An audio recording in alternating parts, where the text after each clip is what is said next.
Have you ever been in a situation where everything feels totally fine until suddenly you find yourself in the middle of a heated argument or a high-pressure moment and you just vanish? I don't mean you leave the room. I mean your brain leaves the building. You know exactly what you should say. You have the perfect comeback, but your throat feels tight and you physically can't get the words out. So you just sit there, and later you replay that moment in the shower for hours, hating yourself for being weak. Or maybe it's not an argument. Maybe it's that massive essay due in 2 days.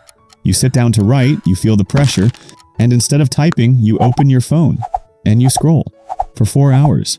You aren't even enjoying it. You're just paralyzed. If this sounds like you, I have some bad news. This cycle is destroying your productivity and tanking your confidence. But the good news? You aren't lazy, you aren't a coward, and you aren't broken. You are experiencing something called the freeze response, and today we are going to fix it.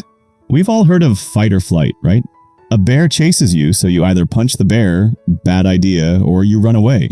But nobody teaches us about the third option, freeze.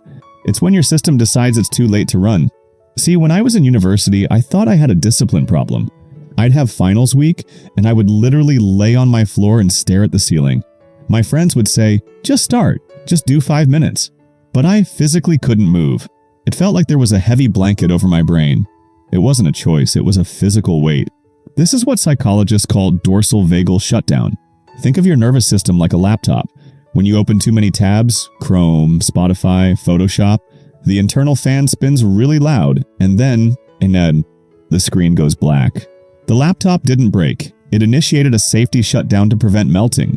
That is you. That is what's happening to your body. When the pressure of school or the fear of disappointing your parents gets too high, your internal fan spins too fast. Your brain decides that fighting is too dangerous, so it pulls the plug.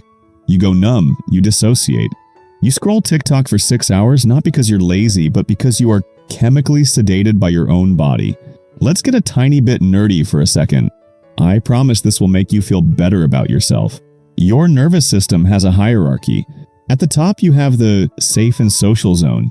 You're chilling, you're learning. When stress hits, you drop down into fight or flight. This is anxiety, the heart racing. But if the stress is too high, you drop into the basement, the freeze state.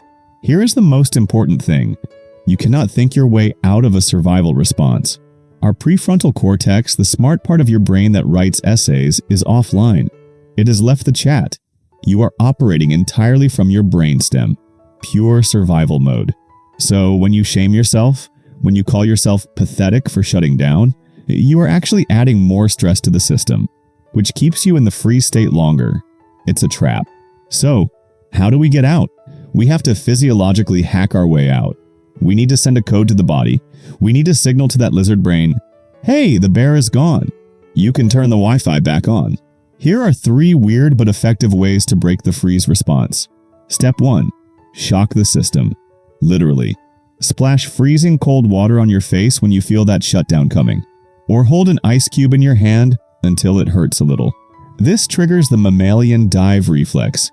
It instantly slows your heart rate and resets your nerves. It snaps you out of the numb feeling and brings you back to reality. Step 2. Remember, the freeze response is trapped energy. You revved the engine but kept the parking brake on. You need to release that brake. So just shake. I know it looks ridiculous, but animals do this. If a gazelle escapes a lion, it literally shakes its body to discharge the adrenaline. If you can't study, stand up and shake your arms. Do 10 jumping jacks. You have to move the energy through you to get unstuck. Step 3 is for the social freeze. Let's go back to that argument where you went silent. The reason you shut down is usually because in your past, staying quiet was the safest option. It protected you then. But you aren't that kid anymore. The next time you feel your throat closing, do the smallest possible action. Don't try to win. Just say, I need a minute. Acknowledging the freeze breaks the freeze. And if you're frozen on a task like that essay, lower the bar. Tell your brain, we aren't writing the essay. We are just opening the Google Doc. That's it. That is safe. Your nervous system can handle that. Small movement plus small action equals momentum. Listen, having a sensitive nervous system isn't a curse. It usually means you're highly empathetic, observant, and deep thinking. but the world is loud, and sometimes it's just too much. So next time you shut down, don't beat yourself up.